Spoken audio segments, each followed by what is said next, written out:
I want to extend my condolences to the family of Michael Benjamin, aka Mikaben, who sadly passed away on stage yesterday at the Grand Karimi reunion in Paris at the Accor Hotel Arena, in front of 15,000 people. He performed his iconic hit, Upati, and leaving the stage, he just collapsed. Apparently, he was not feeling so well before the show, so we don't have all the details. I don't know if he was suffering, but apparently, it was a heart attack, and it was. I mean, we talked. We talked a few months ago. I met him in Haiti back when I was there the first time. So that was 12, 13 years ago. Great guy. Father of 3. I think he has an upcoming baby. Wife. It hits so close to home when it's people doing the same thing as you. And apparently before the show he was not feeling too well, but there's 12,000 people. You want to please the public, you want to do the show, and then maybe there's nobody telling you sit this one out. And I mean, I understand you flew all the way up to Paris to be part of this event. You want to be part, and then we'll know more before. But listen, a beautiful soul, really a great guy. Remember meeting him in Haiti in the studio of Master Surge, another amazing Haitian producer. And yeah, our last conversations was on WhatsApp, actually. A few months ago, we started talking on Instagram about doing a song, doing a remix, songs together, stuff. And so at a point we went to WhatsApp, we start talking, etc. I remember calling him, and he was like, "Oh, I'm sorry, I'm with the kids." I was like, "Yeah, me too." Blah blah blah blah. And then we didn't extend. A few months passed. You know how it is, pandemic, whatever. And it's always this thing where you want to do tracks with people, but you always delay, and then things don't happen, and then they will never happen. And listen, 41 is young.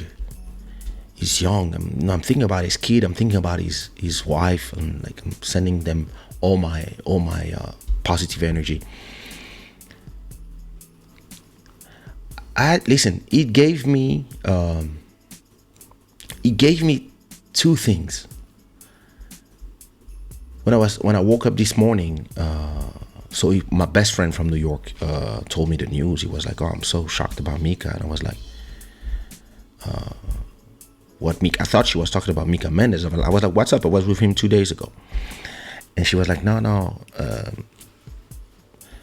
Mika Ben," and I was like, "What happened?" And then that's when I saw the news. I saw everything that happened, and it was horrible that you're on stage doing what you love, and it's not like you doing what you love at 96, and you just after your last show you in the backstage, or the same night you just go peacefully. It's like you just collapse on stage. It was traumatic to see. I can't imagine. I have a few friends that send me messages from on Instagram or on Twitter telling me that they were there and that they are all traumatized. That So I woke up thinking about it, and listen, it gave me anxiety, and the first thing I said to myself was like, listen, let me go do a checkup, just especially after COVID, and sometimes feeling strange when I breathe for no reason. Just do a full checkup. Everything I checked was fine, but it just gave me. It's not this thing where you like maladie imaginaire. It's just that I was like, there's some things I want to check, like myocarditis, all these things after the vaccine, after having COVID. I know that I'm not the same. I train. I have no problem. I think I'm actually much better than a year before, but I still sometimes feel strange when I breathe. And if it's the heart, and there's something I can do to prevent it to deteriorate, I'd rather go find out and help myself now, heal now, rather than find out when I have a heart attack. And so that's the first thing it gave me as a feeling. And the second thing, it pushed me further into my thing that I don't want to be on stage. I get a lot of proposals to go perform here and there and like have this life of 30 years ago. And I'm not feeling that I want to be on stage performing. And it's something I said to myself 15 years ago, I would say 2007. I remember 2007, I was like, I don't want to be on stage at 50. I said this to myself. 2007, I was 33.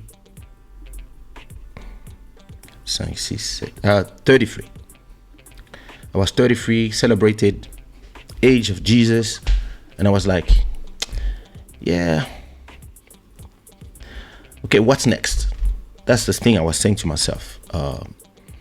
And the more the years passed, I was still very active, performed in a lot of places. When I moved to Portugal, it reduced a lot of my shows because, first of all, the economic downturn, then the fact that I was away from France, all these shows that you do in the smaller cities, like sometimes they can afford to pay you your cachet plus the train, but now they have to pay you a plane ticket. A lot of them, they were like, it's too far.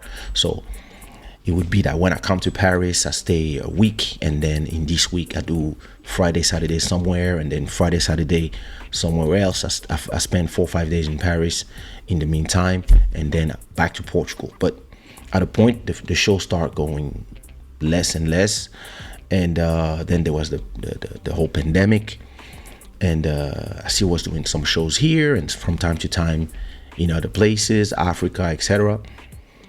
And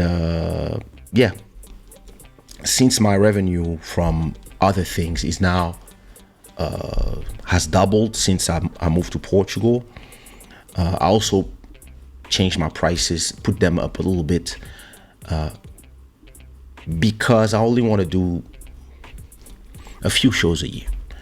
And even, when I'm invited in TV shows, they're like, oh, can you come sing a song? And I'm like,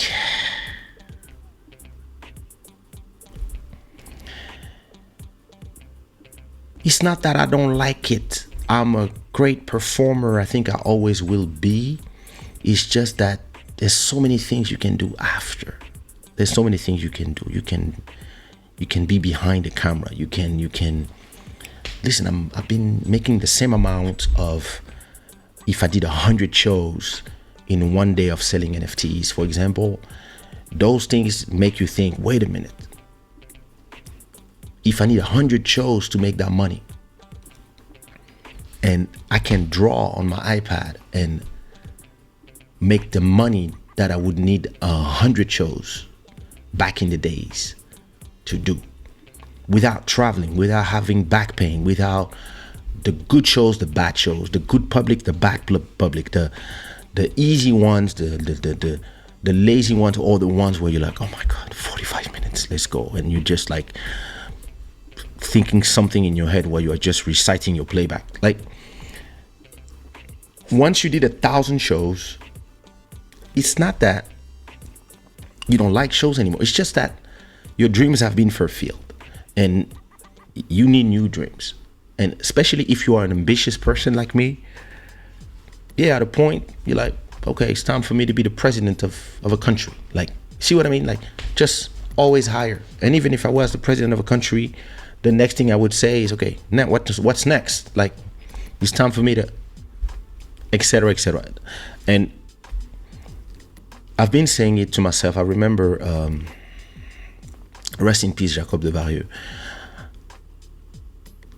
Probably 15 years ago.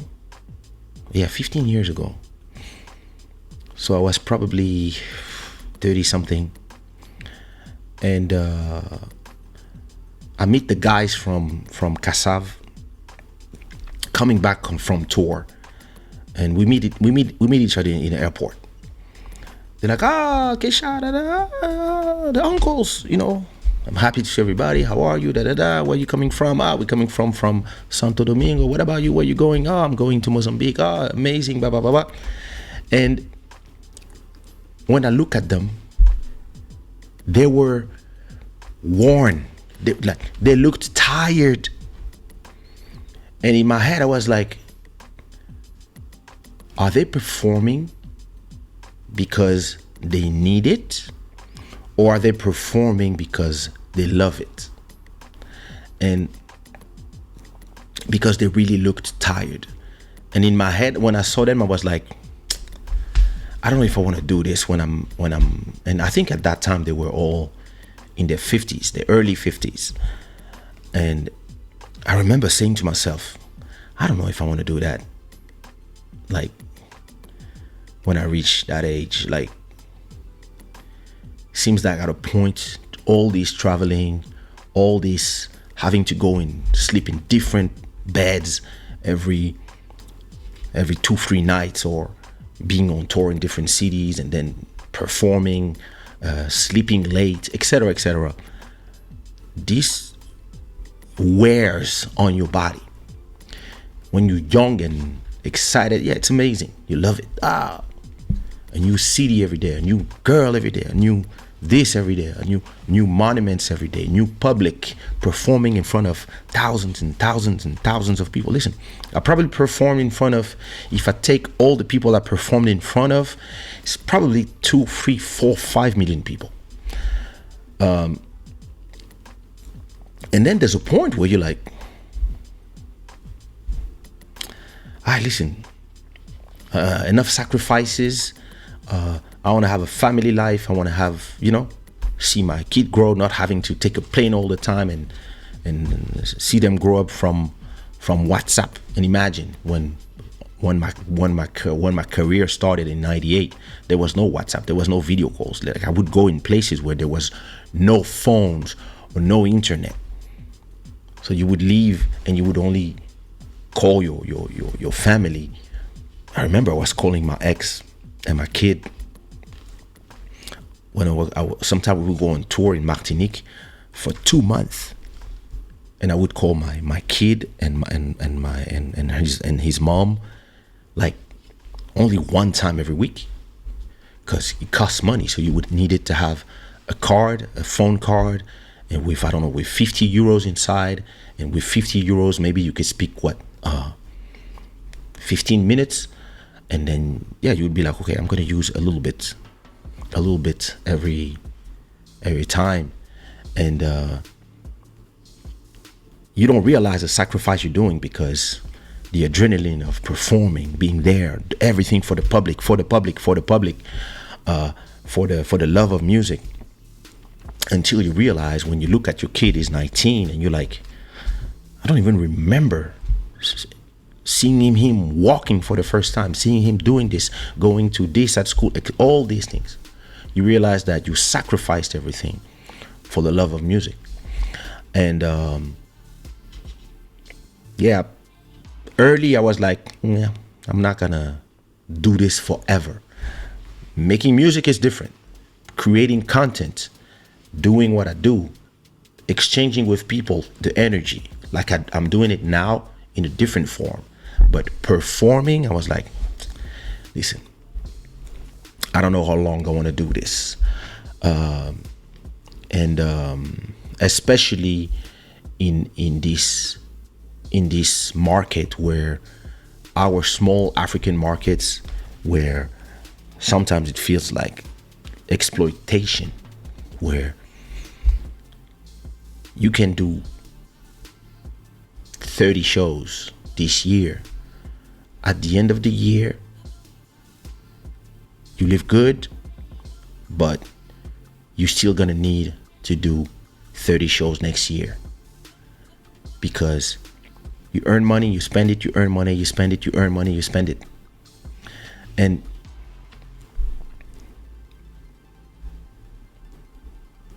anything downturn in your career, all of a sudden you don't earn money and you realize, damn, I thought I was rich, I'm not. All of a sudden you're struggling. So you have to accept some stuff, because in the small African communities, Haitian community, West Indies communities, a lot of people don't have the financial education, so they don't invest, and the money you make, it's good to live good, but a lot of us don't have enough to buy their houses, to have a comfortable amount that is stacked somewhere. And so you still have to perform and perform and perform, and you live from performance to performance. And if you're not feeling good, you cannot see the performance out, and tragic things can happen. So yeah, I mean, yesterday I was seeing the image, and yeah, I mean, it was traumatizing. First, because it's somebody that I knew, and also because I was thinking about his family, and I was thinking about my daughter, I was thinking about my wife, and I was like, like when you get married, listen, it's also something I hate about today's society, with this imbalance of the position of everybody, where people don't want to take their positions anymore, because everybody wants to mix everything up. But call me old-fashioned, but in my man's head of family, and provider for my family, the thing that gave me anxiety this morning was like if I was on stage yesterday and I was gone, I would be like, what would happen to my family? Like, what do they like? What about the rent? Do they know? What about even the investments I did? Like, I have some investment in crypto that will explode in 5 years, maybe.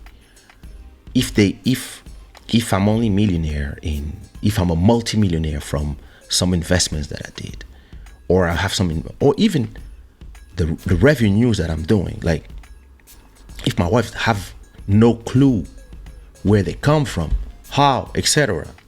And the fact that even if I'm not here, normally they're good, because my money just comes. But the problem is, you have to understand how it comes, right?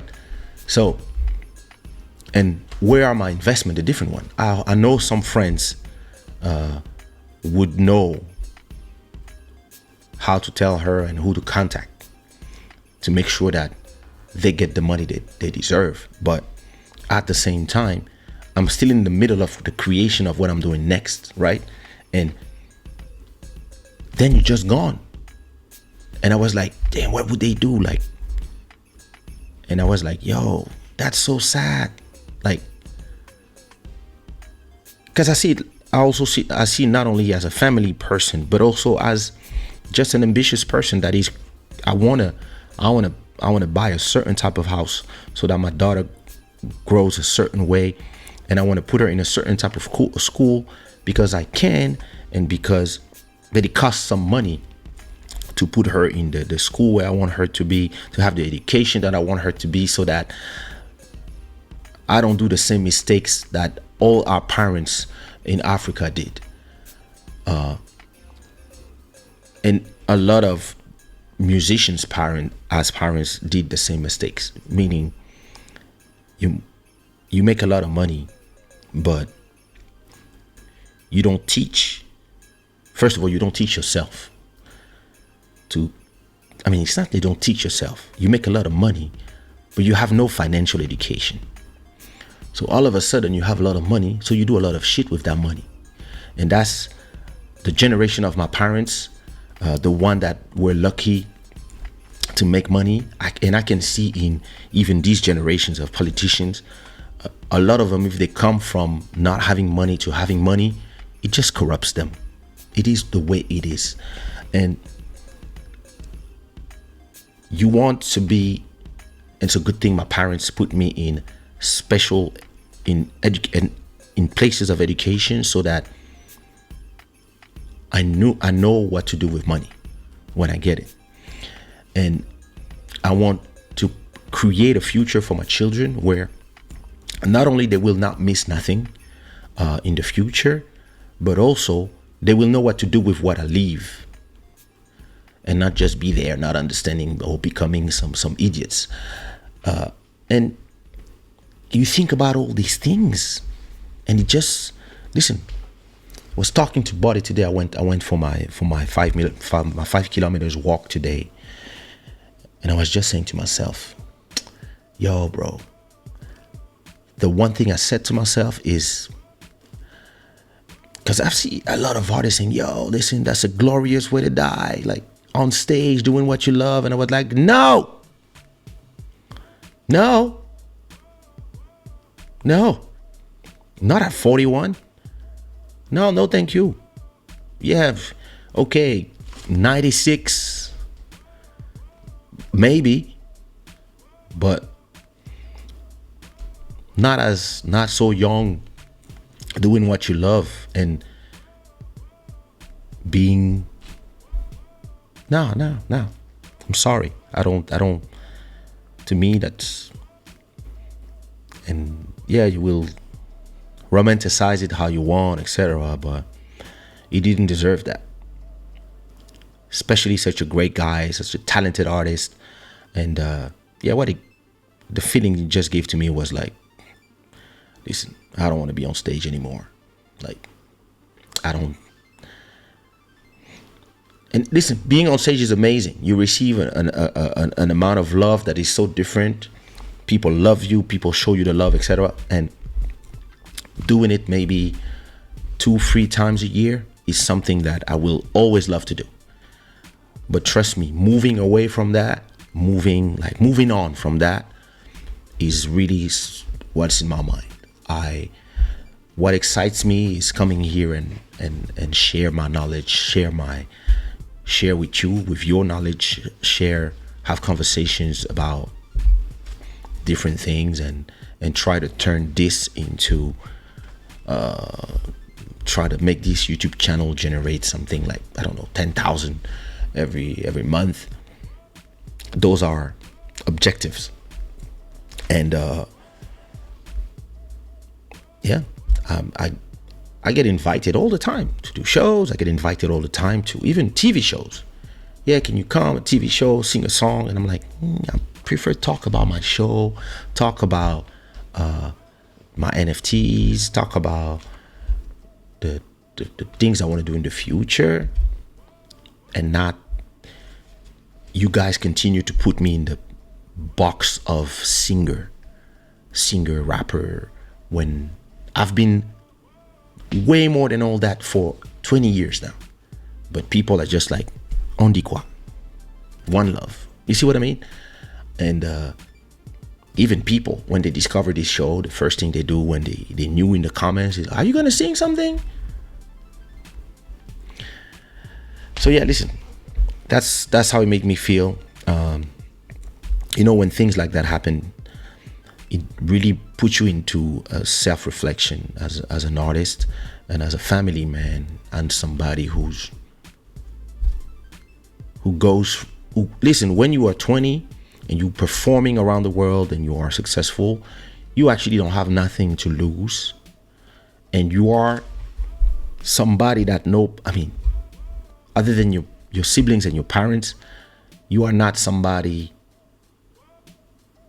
that people have to lose, if you see what I mean. Once you are a family man, you married, you have all this, you have something to lose, and you have people that have something to lose in the person of you. And you like, you see that person collapsing on stage, and you see yourself, and you're like, this could be any one of us.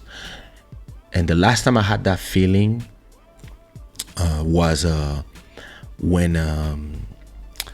there was the terror attacks on the Bataclan in Paris, because I saw myself on that stage.